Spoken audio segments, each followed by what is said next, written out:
You're watching this in the future for me, but I'm recording this in the past for you. You know whether IWC have launched the Engineer or not, or whether Rolex has gone ahead and launched that all black GMT and what they've actually discontinued. I should drink some coffee. So these are two watches that I know that IWC have launched, and they are two additions to IWC's Top Gun line. These are ceramic Pilot Chronographs in two colors. We have Lake Tahoe white and Woodland green. These watches are sexy, regardless of how thick they are. Maybe some people like it thick.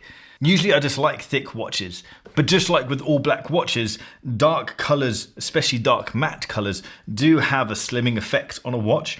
But also the fact that this is a really deep green, deep dark green, it isn't the sort of watch that is going to be subtle. You're not buying this to be a subtle watch, and exactly the same with the white. You're not buying a massive 44mm white ceramic chronograph to have a subtle watch that's just going to slide under a cuff. This is a statement piece, and it makes a pretty cool statement. IWC create these colors by mixing zirconium oxide with other metallic oxides, and that gives the ceramic its color. Other factors are involved like heat and timing, but creating these colors is a complex process and something that IWC has kind of been championing for a while. If you think within this Top Gun range, they had the Mojave Desert as well, which is a killer watch. And I think that this white one just tops it with it being, maybe it's just because it's new and exciting, and because I'm an absolute sucker for white watches. It's kind of a thing that I have. And I guess this is a criticism here.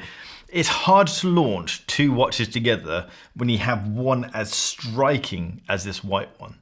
The white one absolutely overshadows. The green is cool. It's a deep, dark green. It looks black in most lights, but it's one of those things that when you look closer, it has an extra element of being green, but this is just completely overshadowed by this white one. The white one is epically cool.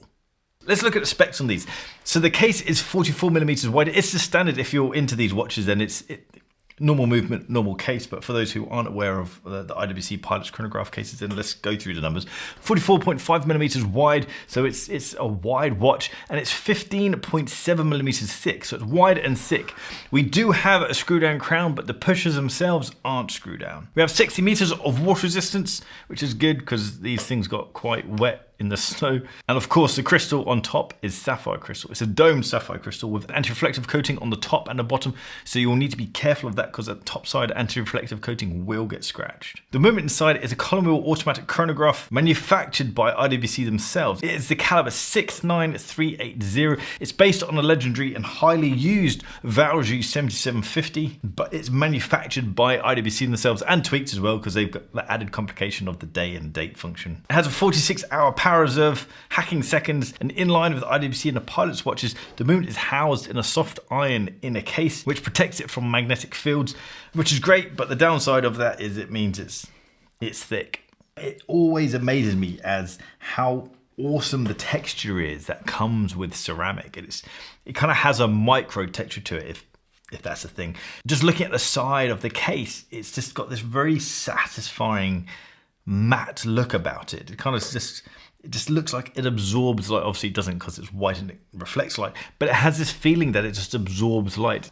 The strap on these things usually are bash straps, but this strap is pretty decent. It's quite tough, but it's a strong strap. It's basically a rubber strap with a nylon upper. I'm not a fan of the pliant clasp myself. I kind of feel like they're just over-engineered for something that's just quite normal. I don't find it any more useful having a deployant clasp than a buckle. If anything, it's just annoying because it means that the long side of the strap is pointed towards you. So if you have thin wrists like myself, then as you're walking, you can end up just bashing that long part of the strap, the excess strap against your side, or what. It just looks a bit odd. But that can be completely solved by having a bark and jack NATO strap. And a NATO strap always adds more of a military tactical look to a watch. It really brings out the adventurous side of a watch.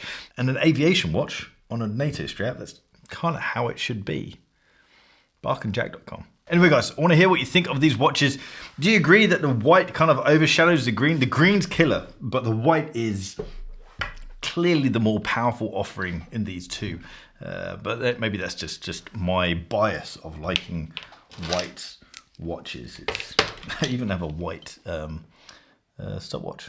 enjoy the rest of the releases. If you want to keep up to date with stuff, Instagram @BarkandJack. Hit the subscribe button down there. Hit the thumbs up button. What else? And our shop, barkandjack.com. Watch straps and watch accessories. Take care.